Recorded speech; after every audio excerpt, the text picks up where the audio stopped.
இன்னைக்கு நம்ம வந்து கேஆஸ் தியரியும், பட்டர்ஃப்ளை எஃபெக்ட் இது என்ன அப்படிங்கிறத புரிஞ்சுக்கலாம். இந்த கேஆஸ் தியரியும், பட்டர்ஃப்ளை எஃபெக்ட் ஒரு ரீசென்ட் பினாமினன் தான். 1960ஸ்க்கு அப்புறம் தான் ஆரம்பிச்சது. இது எப்படி ஆரம்பிச்சதுன்றது கொஞ்சம் ஹிஸ்டரி பார்த்துட்டு, அதுக்கப்புறம் அது என்னன்றத நம்ம வந்து புரிஞ்சுக்கலாம்.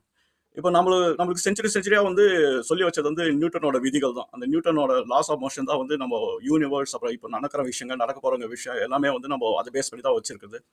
நான் நியூட்டன்ஸ் லாஸ் ஆஃப் மோஷன் பத்தி ஒரு வீடியோ போட்டிருக்கேன். நீங்க அதை பத்தி என்ன தெளிவா தெரியும்னா அந்த வீடியோவும் போய் பாருங்க. லிங்க் வந்து நான் டிஸ்கிரிப்ஷன்ல போடுறேன்.